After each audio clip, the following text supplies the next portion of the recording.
रात में शहर से कुछ दूर गांव के रास्ते में प्रिया और माया स्कूटी पर एक रोमांचक मूवी देखने के बाद घर जा रहे होते हैं। जैसे जैसे वो लोग उस घुमावदार सड़कों में आगे बढ़ रहे थे, वैसे उनकी हंसी उस शांत सड़कों में गूंज रही थी। उनकी खुशी उस अंधेरे से बिल्कुल ऑपोजिट थी, जो कि उस पूरे रास्ते में फैली हुई थी। इन्हें कोई भी अंदाजा नहीं था कि इनके बेफिक्र यात्रा पर कोई दूर अंधेरे से नजर गड़ाए हुए था। उस ही रास्ते में थोड़ी दूर पे एक इमली का पेड़ होता है। माया गाड़ी चला रही होती है और प्रिया पीछे बैठी हुई रहती है। माया को वो इमली का पेड़ दिखता है। उस इमली का पेड़ में बहुत सारे इमली पकड़े हुए रहते हैं। माया का मन ललचाने लगता है। वो प्रिया से पूछती है, वो देखो सामने एक इमली का पेड़ है, क्या तुम इमली खाओगी? प्रिया ज्यादा कुछ सोचती नहीं है। वो बोलती है माया को, चलो खाते हैं। वो लोग उसी पेड़ के सामने में अपना स्कूटी पार्क करते हैं। वो लोग देखते हैं इमली तो उस पेड़ में बहुत ही ऊपर ऊपर लगे हुए रहते हैं। प्रिया और माया आमने सामने पत्थर या फिर लंबी लकड़ी खोज रहे होते हैं। उन्हें लकड़ी तो नहीं, लेकिन कुछ पत्थर मिल जाते हैं। वो दोनों पत्थर फेंक के इमली तोड़ रहे होते हैं। दो बड़ी बड़ी आंखें प्रिया और माया को देख रहे होते हैं, और जो कोई भी चीज उन्हें देख रहा होता है वो उसी पेड़ पे रहता है। प्रिया बोलती है माया से, तुम मेरा निशाना देखो कितना अच्छा है। वो बोल के वो पत्थर फेंकती है और उसका पत्थर सीधा जाके इमली का गुच्छा में लगता है, जिससे 2-3 इमलियाँ गिरती है। सडनली एक बहुत ही तेज हवा का झोंका आया। ऐसा लगा कि कोई वहाँ से पार हुआ। उन दोनों के रोंगटे खड़े हो गए और वो लोग नोटिस करते हैं कि उस जगह पे बहुत ज़्यादा शांति हो जाता है। रात का कोई भी आवाज़ नहीं था, ना कीड़े मकोड़ों की आवाज़, ना पत्ता हिलने तक का आवाज़। माया और प्रिया ये चीज़ को इग्नोर करते हैं और वापस से इमली तोड़ने लगते हैं। प्रिया और एक ट्राई करती है, जिससे और 5-6 इमलियाँ गिरती है। इस बार माया ट्राई करती है। उसके पास एक ही पत्थर रहता है। वो उसे बहुत जोर पेड़ की तरफ फेंक देती है। उसका पत्थर जाके उसी चीज के ऊपर लग जाता है जो कि उस पेड़ पे रहता है। वो बहुत जोर चीखता है, लेकिन उसका आवाज प्रिया और माया सुन नहीं पाते हैं, कि मानो वहाँ पर कुछ हुआ ही ना हो। लेकिन प्रिया और माया का दिल भारी भारी लगने लगता है, मानो ये लोग कुछ महसूस कर रहे होते हैं। ये दोनों को अचानक डर लगने लगता है। ये लोग अपना इमली उठाते हैं और जाने का तैयारी करते हैं। माया स्कूटी स्टार्ट करती है और वो अपने स्कूटी का मिरर को देखती है। वो इमली का पेड़ उसका मिरर पे रिफ्लेक्ट हो रहा होता है और एक झलक में जैसे उसको लगता है कि उस पेड़ से कोई उतर रहा होता है। डर से माया का शरीर पूरा सूख जाता है। वो पीछे मुड़ के देखती है, लेकिन उस पेड़ पे कुछ नहीं रहता है। प्रिया माया से कहती है, चलो तुम क्या चीज का वेट कर रही हो? माया जानती है कि प्रिया ऑलरेडी डरी हुई है, इसलिए वो और कुछ नहीं बोलती है उसे। वो स्कूटी स्टार्ट करती है और वो दोनों जाने लगते हैं। उस पेड़ में जो कुछ भी चीज़ था वो अभी नीचे उतर गया होता है और वो देख रहा होता है उन दोनों लड़कियों को जाते हुए। पूरे रास्ते माया डरी हुई रहती है। वो सोच रही होती है कि उसने क्या देखा।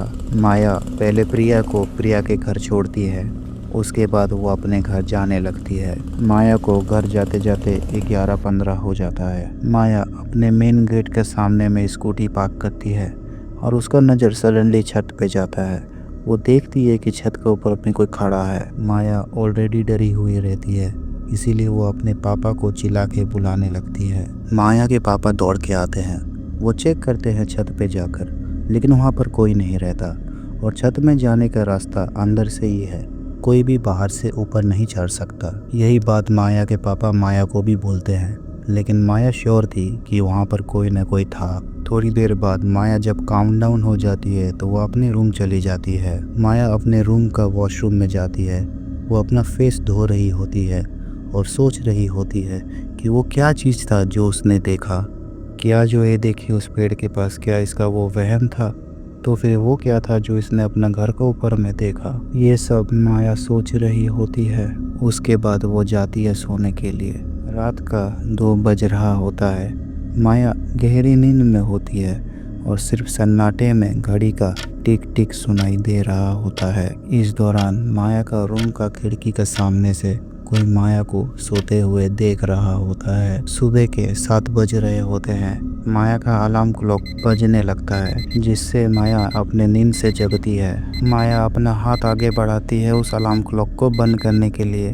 वो नोटिस करती है कि उसका हाथ में छाला जैसा कुछ दाग हो गया है। उस अलार्म को बंद करने के बाद वो अपना हाथ को देखती है। वो ये भी देखती है कि वो छाले जैसा दाग उसका सिर्फ एक ही हाथ पे नहीं, दोनों हाथ और दोनों पैर पे भी था। माया अपने रूम से निकलती है और ये बात अपने माँ बाप से छुपाती है और माया कॉल करती है प्रिया को। 2-3 रिंग होने के बाद प्रिया कॉल उठा लेती है। प्रिया खांस रही होती है। माया पूछती है, क्या हुआ तुम्हारा? तो प्रिया बोलती है, कल रात से मेरा तबीयत अचानक खराब हो गया। माया कॉल कट करती है। माया ब्रेकफास्ट खा के सीधा निकलती है प्रिया के घर। माया प्रिया के घर पहुंच जाती है। वो जाती है प्रिया के रूम। प्रिया बेड पे लेटी होती है। माया उसके जाके बगल में बैठ जाती है। थोड़ी देर प्रिया और माया बात करने के बाद माया नोटिस करती है प्रिया के हाथ को। माया देखती है कि जैसे उसका हाथ में सुबह दाग हो गया था, वैसा सेम दाग प्रिया के हाथ में भी है। माया इस चीज को इग्नोर करती है और वो प्रिया से कल रात के बारे में बात करने लगती है। माया पूछती है प्रिया से, कल तुम क्या कुछ देखी थी उस इमली के पेड़ के पास? प्रिया बोलती है, मैंने कुछ ऐसा देखा नहीं, लेकिन उसी समय के बाद से मेरा तबीयत ठीक नहीं लग रहा था। ये दोनों दोस्त इतना तो समझ गई थी कि उस पेड़ में जरूर कुछ अजीब बात है। माया प्रिया को बाय बोल के निकल जाती है अपना घर। माया ये सब सारी चीजें छोड़कर पढ़ाई करने लगती है। दिन का उजाला चला जाता है, वापस से काला अंधेरा रात आ जाता है। माया अभी भी पढ़ाई कर रही होती है। अचानक माया का खिड़की बहुत ही जोर से खुलता है। वो डर जाती है। वो जाके अपना खिड़की को चेक करती है। वो नोटिस करती है कि बाहर ना कोई तूफान है, ना इतना जोर से हवा चल रहा है कि उसका खिड़की खुल जाए। वो खिड़की से बाहर देख रही होती है और वो अपना आँख का कोना से देखती है। उसका रूम के अंधेरे वाले हिस्से में कोई खड़ा हुआ रहता है। वो अपना फेस घुमा के देखती है, लेकिन वहाँ पर कोई नहीं दिखता। अचानक माया का रूम का दरवाजा कोई पीट रहा होता है। ये माया का मम्मी होता है। वो माया को डिनर देने के लिए आई हुई रहती है। माया दरवाज़ा खोलती है, उसको माँ को अंदर बुलाती है। उसको माँ बेड के ऊपर में खाना रख के जा रही होती है और उसको बोलती है कि टाइम से खा लेना। माया वो दरवाज़ा बंद कर देती है। उसके बाद वो खिड़की भी बंद करती है और जाती है बाथरूम हाथ धोने के लिए। वो हाथ धो के अपना बेड पे जाके बैठती है खाना खाने के लिए, लेकिन उसका प्लेट मानो कोई उठा के उसका सामने फेंक देता है। वो बहुत डर जाती है। वो दौड़ के उस रूम से बाहर निकलने वाली रहती है। सडनली मानो जैसे उसका सर पे कोई मार देता है, जिससे वो बेहोश हो जाती है। थोड़ी देर बाद माया का आँख खुलता है और वो जो देखती है उससे उसका पूरा रूह कांप जाता है। वो देखती है वो उसी इमली का पेड़ के नीचे में लेटी हुई है। वो उठ के वहाँ से भागने लगती है। वो डर के मारे पूरा रो रही होती है और रो रो के भाग रही होती है। माया याद करती है कि प्रिया का घर उसका घर से पहले पड़ता है। माया जल्दी भाग के प्रिया के घर जाती है और प्रिया का मेन दरवाजा जाके बहुत जोर नॉक करने लगती है। ऐसा लगता है माया को कि प्रिया का घर में कोई है ही नहीं, क्योंकि माया बहुत देरी से नॉक कर रही होती है और कोई बाहर नहीं आ रहा होता है। थोड़ी देर बाद प्रिया दरवाज़ा खोलती है और वो देख के माया को शौक हो जाती है और वो बोलती है, तुम इतना रात को यहाँ क्या कर रही हो? माया दौड़ के प्रिया के घर के अंदर घुस जाती है और माया प्रिया के ऊपर चिल्ला रही होती है कि इतना देरी दरवाज़ा खोलने के लिए। प्रिया बोलती है, घर में कोई है नहीं, बाहर गए हैं काम से और मेरा तबीयत खराब था इसलिए मेरे को आने में समय लग गया। माया बताती है प्रिया को कि उसके साथ क्या हुआ। प्रिया भी बहुत डर जाती है। उन दोनों को समझ में नहीं आता कि हुआ क्या। प्रिया बोलती है कि आज रात तुम मेरे साथ रुक जाओ, कल सुबह तुम जल्दी निकल जाना, तुम्हारा पेरेंट्स को पता भी नहीं चलेगा। और प्रिया माया को अपने बेडरूम लेके जाती है। प्रिया और माया एक ही बेड में आमने सामने सोए हुए रहते हैं। प्रिया का तबीयत खराब होने का कारण प्रिया जल्दी सो जाती है और माया का डर से नींद तक नहीं आता है। रात के 3 बज रहे होते हैं। प्रिया का कानों में अजीब व गरीब आवाज़ें सुनाई दे रहे होते हैं। वो उठ के माया का तरफ देखती है। माया उसका बगल में सोई हुई नहीं होती। माया कोने में दीवार का तरफ मुंह करके रो रही होती है। प्रिया माया से पूछती है, क्या कर रही हो तुम खड़े होके वहाँ और रो क्यों रही हो? माया पीछे मुड़ती है प्रिया की तरफ। उस रूम में थोड़ा अंधेरा था। माया देखती है प्रिया का फेस को। वो हल्का हल्का उसका फेस देख पा रही होती है। माया का फेस किसी लड़के जैसा दिख रहा होता है। मानो माया का ड्रेस पहन के कोई लड़का वहाँ खड़ा है। माया पूरा पॉजेस हो गई थी। प्रिया ज्यादा कुछ सोचने से पहले माया उसका ऊपर झपट्टा मार देता है। माया प्रिया को पूरा नाखून से नोच रही होती है, उसका हेयर पकड़ के उसको पटक रही होती है और उसका गला दबाने का कोशिश कर रही होती है। प्रिया पूरा चीख रही होती है, चिल्ला रही होती है। उस दौरान प्रिया के घर वाले आ गए होते हैं। वो लोग प्रिया की चीखना चिल्लाना सुन के दौड़ के जाते हैं उसका रूम के तरफ। वो देखते हैं माया प्रिया को मारने का कोशिश कर रही होती है। माया जोर जोर से कुछ बोल रही होती है, लेकिन वो माया का आवाज नहीं होता, वो किसी मर्द का आवाज होता है। कैसे भी करके प्रिया की पेरेंट्स माया को प्रिया से दूर करती है और माया वहाँ से दौड़ के भाग जाती है। प्रिया का हालत बहुत ज़्यादा ख़राब हो गया होता है। वो अपने पेरेंट्स से बोलती है कि वो माया नहीं थी, माया के शरीर में कोई और था।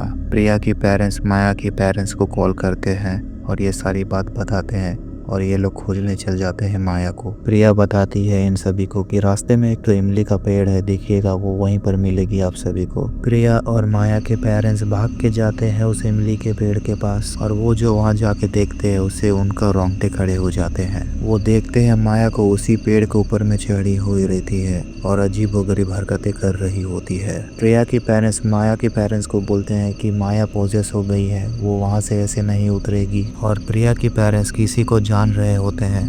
वो लोग वापस गांव जाते हैं और उस आदमी को लेके आते हैं। वो आदमी एक ओझा होता है और वो झाड़ फूक में एक्सपर्ट होता है। वो ओझा देखता है माया को उस पेड़ पर। वो माया को देख के ही बता देता है कि ये एक जिन का काम है। वो ओझा बोल रहा होता है जिन का समय सूरज निकलने का तक होता है, सूरज निकलने से पहले हो सकता है कि माया को वो जिन वहाँ से गिरा दे। सुबह का 4 बज रहे होते हैं, इनके पास ज़्यादा समय नहीं होता। वो ओझा बोलता है हमें कुरान पढ़ना पड़ेगा। कुरान पढ़ने से जिनको गुस्सा आता है तो हो सकता है वो वहाँ से नीचे आ जाए। लकीली उस ओझा के पास कुरान होता है और वो पढ़ भी पाता है। वो ओझा प्रिया और माया के पेरेंट्स को बोलते हैं मैं कुरान पढ़ने जब बैठूंगा वो जिन मुझे मारने आएगा, आप लोग कैसे भी करके माया को पकड़ लीजिएगा, बाकी मैं काम कर दूंगा। वो ओझा जल्दी वहाँ बैठ के जोर जोर से कुरान पढ़ने लगता है, जिससे वो जिन बहुत ज़्यादा गुस्सा हो जाता है और वो जिन बोल रहा होता है चुप हो जाओ वरना मैं नीचे आके तुम्हें मार डालूंगा। ऐसा बोल के वो जिन वहाँ से नीचे उतरने लगता है। प्रिया और माया के पेरेंट्स रेडी होते हैं उसको पकड़ने के लिए। जैसे ही वो उस पेड़ से उतरती है ये सब मिलके उसको पकड़ लेते हैं और वो ओझा कुरान पढ़ना जारी रखता है। वो जिन पूरा छटपटा रहा होता है, पूरा चिल्ला रहा होता है। उसके बाद वो ओझा उसके ऊपर झाड़ फूक करने लगता है। वो ओझा अपने बैग से एक बोतल निकालता है। वो ओझा पूछता है उस जिन से तुम्हें क्या वापस उस पेड़ पे रहना है या फिर इस बोतल में हमेशा कैद रहना है। वो बोलता है तुम्हारे पास 2 ही रास्ते हैं, किसी एक में आके रहो,